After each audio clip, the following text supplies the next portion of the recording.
Bonjour à tous, et on se retrouve donc pour parler en full spoiler d'Indiana Jones et le cadran de la destinée. Comme annoncé à la fin de mon retour sur la saga, sans attendre des miracles, j'y allais avec curiosité. Curiosité qui prit un sens complètement différent dès le début du film, car quelle curiosité est-ce là que d'avoir permis à une technologie aussi bancale d'atteindre les salles ? Je parle bien sûr des effets spéciaux. Et si les effets spéciaux sont très corrects sur l'ensemble du film, il y a un vrai souci avec le rajeunissement numérique. Le pire étant que nous y sommes confrontés dès le début et sans le moindre tact. À peine le film commence qu'on nous confronte à un Harrison Ford en gros plan, en pleine lumière, avec tous les défauts habituels de ce genre d'effet. La peau un peu trop lisse, l'étique de visage un peu trop forcée pour tenter de donner de la vie, les mèches de cheveux en mouvement trop fluides comme de l'eau. Sur des images fixes ou des plans très courts comme dans le trailer, ça passe, mais en mouvement, pendant les scènes de dialogue notamment, filmées en gros plan, c'est le malaise. Sans compter l'assemblage un peu bizarre de tout ça dans les plans plus éloignés, comme lorsqu'Indy se retourne en courant dans le train et que sa tête semble détachée de son corps. Alors les défauts restent fugaces et subtils, certes, mais ce qui fait mal, c'est de se dire qu'il existe sur Terre, là, maintenant, actuellement, Anthony Ingruber, un acteur parfait pour jouer Indiana Jones jeune, ce qui aurait permis de proposer une esthétique correcte et impérissable dans une scène importante d'un aussi gros blockbuster. Mais la production a préféré jouer le jeu des enfants capricieux qui veulent leur petit Harrison Ford, et on se retrouve avec un film déjà daté et qui va vieillir encore plus mal et très vite dans à peine 10 ans, un peu comme les effets de la prélogie Star Wars. Bref, les leçons à ce niveau-là ne sont toujours pas apprises, on tourne en rond, et on délivre ça en salle. Ok, génial, merci. Et c'est dommage parce que sans cet élément perturbateur, la scène d'introduction, elle est excellente. C'est du pur Indiana Jones comme on l'aime, et il faut en profiter parce que ce sera la dernière fois du film. Il faudrait le revoir plusieurs fois pour prendre des notes et en être sûr, mais il me semble au premier abord qu'Indiana Jones ne fait quasiment rien du film. Il est là, il est dans les scènes, mais il ne fait rien. Et il rate souvent ou se fait dominer et se retrouve à devoir être secouru par les nouveaux protagonistes. C'est un peu comme si Indiana était un papy un peu sénile qu'on emmène en vacances pour le sortir un peu en lui faisant croire qu'il est encore fringant et pas un boulet. On le ressent dès l'arrivée dans un Maroc des années pré-70s où Indy se présente en costume complet, avec le fouet apparent et tout, hein. Sauf qu'à ce moment-là, il n'est pas censé savoir qu'il va devoir replonger dans l'aventure et fouiller des tombes. On dirait juste un vieux monsieur perdu, déguisé bizarrement. Et de toute façon, Indy est traité comme ça pendant tout le film. Une espèce de pièce de collection qu'Elena trimballe avec elle et dont elle doit s'occuper. En témoigne la scène sous-marine où tout se remonte très vite, et le seul à la traîne, je vous le donne en mille, c'est Indiana. Il est tout seul face à des murènes en panique et il faut qu'Elena redescende le chercher. Et en étant mauvaise langue, mais ce serait pas si déconnant vu le caractère qu'elle affiche pendant une bonne partie du film, on pourrait presque lire dans son regard un moment d'hésitation, comme si elle était prête à le laisser là, périr dans une épave au fond de la mer. Et c'est sans compter tous ces moments où Indy a littéralement un comportement de vieux papy perdu qui n'impressionne plus personne. Au début, lorsqu'il donne son cours en tremblant les mains de manière bien visible, et c'est juste super triste de voir ça. Puis lorsqu'il va demander de l'aide à un policier dans la rue et qu'il gesticule et baragouine en panique comme un vieux monsieur en détresse face à une agression. Ou encore sur le bateau lorsque le géant de voleur le rassoit sur son lit tranquillement pour le maîtriser et que lui il baisse la tête. D'accord. C'est juste triste en fait. Indiana Jones est dans le décor mais il ne sert quasiment plus à rien. Ah si, il répare un moteur de voiture avec le fameux chewing-gum marocain. Voilà. Et il est tout content de lui, hein. On s'attendrait presque à ce qu'Elena lui tapote sur la tête pour le féliciter. Et oui, car heureusement, à côté de ça, les scénaristes ont pensé à introduire le personnage d'Elena. Elena vole des trucs, Elena saute sur des voitures en marche, Elena escalade, elle donne des coups de poing, elle allume des bâtons de dynamite, Elena sait tout faire à la place du vieux héros. Ça vous rappelle rien, juste comme ça? Il était pourtant tellement facile à réussir ce personnage. À l'heure actuelle, où les voix s'élèvent de plus en plus pour reprocher aux blockbusters non pas d'introduire des personnages féminins forts, mais de mal le faire, qu'ils avaient toutes les cartes en main pour enfin le faire bien. Mais non, le film tombe dans tous les pièges. Elena se moque d'Indy, Elena prend la place de tout le monde, Elena sait tout faire, Elena n'a pas sa langue dans sa poche, Elena sort littéralement à l'écran, face cam, la réplique « Je suis une femme forte, au charme fou et indépendante ». Elena ne se blesse jamais, Elena passe son temps à frimer, Elena n'a aucun défaut. Son seul point fort, allez, c'est de lui avoir donné un côté très séductrice avec les hommes, limite forceuse, ce qui la rend un poil plus intéressante et rugueuse que les itérations Disney des dernières années. Les femmes ont tout autant le droit de s'éclater et de s'intéresser aux mecs en toute liberté, comme le faisait Indy avec les femmes. Pure égalité. Et enfin, petite déception aussi avec une note d'humour attendue, évidente, qui aurait carrément fait mouche, mais qui ne vient pas. C'est dans la scène du couloir rempli d'insectes. On sait depuis le premier film qu'Indy n'est pas spécialement dérangé par les insectes, donc en voyant Elena s'affoler et crier de panique, on aurait pu s'attendre à une petite pique d'Indy, étant donné qu'on s'est moqué un peu avant de sa peur des serpents. Mais non, rien. C'est pas grand chose, mais j'ai pas compris, ça paraissait évident. Et puis, au milieu de ça, on a donc la quête du cadran d'Archimède. Et on s'en fout complètement. Le film y croit, lui, mais il n'arrive jamais à nous embarquer dans le délire et à le rendre intéressant. Ce qui en fait un film long, mais long, qui ne démarre jamais avant le grand final, à la toute fin. Le cadran ressemble à un gros jouet et le métrage ne s'emploie jamais à le mystifier comme le faisaient les autres films avec leurs reliques respectives. Même le crâne de cristal le faisait avec la scène de bar au début, où Indy parle de la légende du crâne et d'Akator, avec un travail sur la musique nébuleuse, sur le son étouffé du décor, et le regard mystérieux d'Indy, qui permettait de comprendre que quelque chose de grandiose et de véritablement étrange entourait l'objet, et donc de susciter l'attention. Mais ici, le cadran est juste un gros machin poussiéreux qui semble sans intérêt. Et Voleur, monolithique et complètement inintéressant malgré la présence de Mads Mikkelsen, ne cesse de répéter pendant tout le film des effets d'annonce assommants, du style « Attendez de voir ce qu'il peut faire. Vous ne savez pas quel est son pouvoir. Grâce à lui, je vais... Vous ne comprendriez pas. » Effet qui tombe d'autant plus à plat qu'il était évident depuis les trailers que le pouvoir du cadran était lié au temps. Et puis, au-delà de ça, son fonctionnement n'est jamais assez clair pour qu'on y croie. Est-ce vraiment juste un compas temporel basé sur des pures mathématiques ? Ou est-ce lui qui ouvre les failles temporelles ? Techniquement non, ce serait plutôt la première option, mais alors ça voudrait dire que les failles temporelles sont un phénomène naturel sur Terre, que le cadran sert juste à repérer ? Désolé, mais vu la taille du nuage et le temps durant lequel la faille reste ouverte, le tout est beaucoup trop visible dans le ciel. À ce niveau-là, ça ne devrait plus être de la magie, mais un fait scientifique, connu sur Terre et déjà étudié. Cela dit, Voleur pensait pouvoir choisir la date précise de son voyage grâce au cadran. C'est donc bien que celui-ci possède un effet sur la faille et a un pouvoir. Non ? C'est... complètement éclaté. Mais bref, je chipote, là n'est pas le problème, car passé ces problèmes purement techniques, le concept est génial et aurait pu permettre des choses vraiment magnifiques et parfaitement adaptées à la saga Indiana Jones.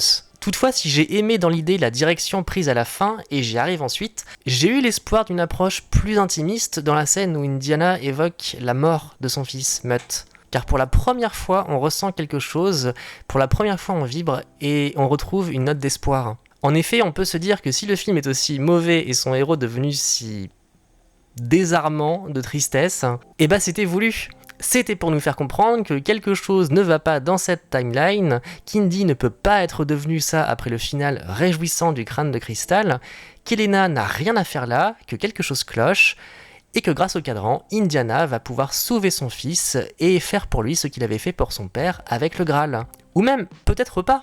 Peut-être renoncerait-il pour ne pas changer le cours de choses, mais peut-être pourrait-il faire un adieu à Mutt. Il était évident à ce moment-là, pendant ce dialogue super touchant, que le final tournerait autour de ça. Mais non, c'est autre chose. Et dans l'idée, j'ai adoré. Vraiment, à ce moment-là, j'ai décollé, j'ai vibré pour cette utilisation complètement folle du concept. Parce qu'avec ce voyage dans le temps à l'époque de la Grèce antique, on est dans Indiana Jones. Les aventures d'un homme qui a passé sa vie à chercher des trésors pour comprendre le passé, et qui finit par être dans ce trésor, par vivre ce trésor en temps réel, voire même devenir un trésor lui-même si sa volonté avait été respectée et qu'il était resté. Ce final est en harmonie parfaite avec la saga et semble tellement évident pour cet univers qu'il fait un bien fou de le voir porté à l'écran. Seulement voilà, dans l'exécution ça pose trop de soucis.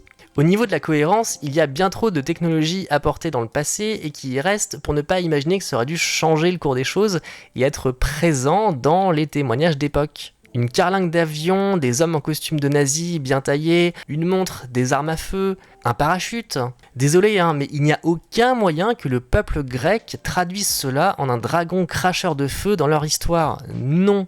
En fait, il aurait mieux valu que le cadran soit clairement un objet magique, à lui seul, ouvrant des portes sur le temps, à loisir, et que les personnages traversent celles-ci à pied, uniquement équipés de leurs vêtements qu'ils portent sur eux et qu'ils ramèneraient à leur époque ensuite sans laisser de traces. Mais peu importe, le gros problème surtout c'est que tout ça ne sert strictement à rien. Dans le premier film, même si je connais la théorie et qu'on peut questionner l'utilité d'Indiana dans le déroulement des faits, sa présence sur les lieux permet au moins de ramener l'arche et de s'assurer qu'elle ne tombera pas à nouveau entre de mauvaises mains. Dans le Temple maudit, il sauve tout un peuple de la torture et de la famine. Dans la dernière croisade, il s'assure, comme avec l'arche, qu'un objet de puissance ne tombera pas entre les mains de l'ennemi. Et dans le crâne de cristal, il restitue un bien à un peuple bloqué sur Terre et leur permet de rentrer chez eux. Dans le cadran de la destinée, il se contente de jouer la boucle temporelle dans laquelle il s'est lui-même enfermé. Et une fois sorti de l'avion, il reste au même endroit, sur son petit bout de colline là. Il ne fait rien, il n'agit pas, il regarde et discute un peu avec Archimède, et puis il s'en va. Il aurait fallu aller au bout du concept. Déjà qu'ils arrivent à pied, sans avion, mais aussi qu'il y ait un vrai long moment d'aventure dans les rues d'une ville grecque, au milieu de décors antiques grecs, au milieu de passants en toge grecque issus tout droit de l'Antiquité, quitte même à effectuer certaines actions qui auraient engendré des répercussions historiques connues. Bref, l'idée était géniale, mais pas assez exploitée. C'est tout de même le meilleur moment du film, le plus fou et le plus galvanisant, qui a permis de réveiller un peu cette interminable séance.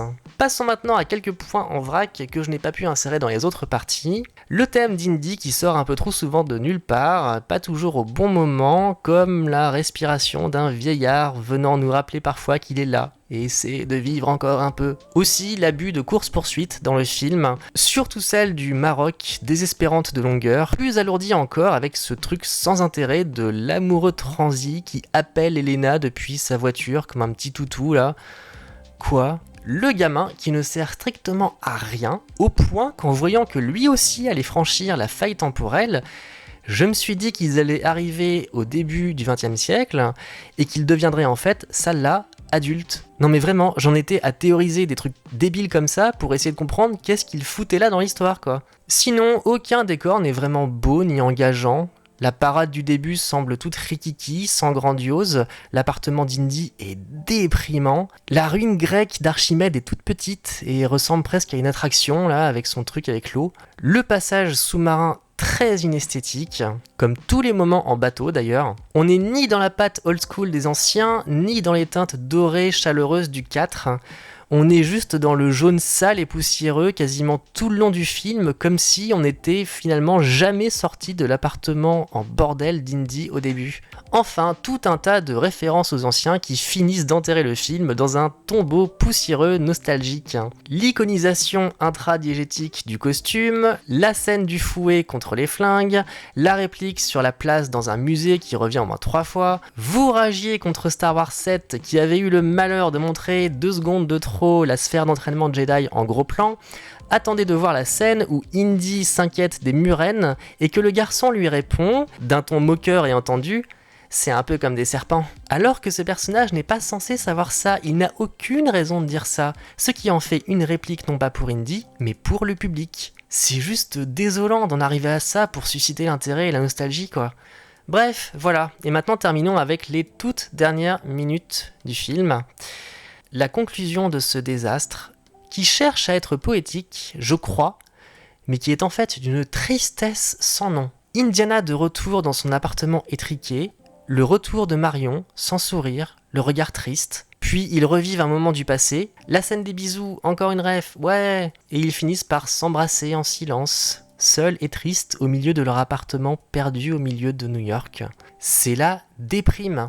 Et après avoir subi cette fin, et ben malgré tous les défauts qu'on peut lui trouver, c'est pour moi la fin du royaume du crâne de cristal qui demeure la vraie conclusion de la saga. Indiana y finissait détenteur de la plus belle des reliques, le savoir. Il avait atteint le pic de sa vie en découvrant que l'histoire était encore plus vaste qu'il ne pouvait l'imaginer, et que lui aussi et sa planète étaient de toute façon des reliques pour d'autres archéologues venus d'ailleurs.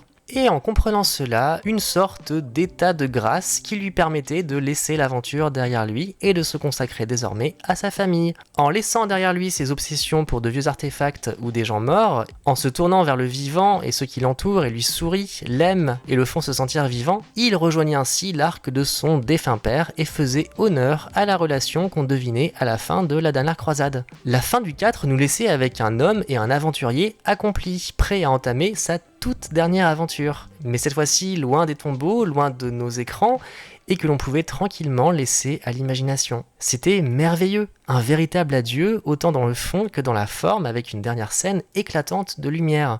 Le 5, lui, nous laisse sur un vieux couple en deuil, fatigué, qui vont finir leur vie en attendant la mort, radotant le passé pour oublier la mort de leur fils. Ambiance.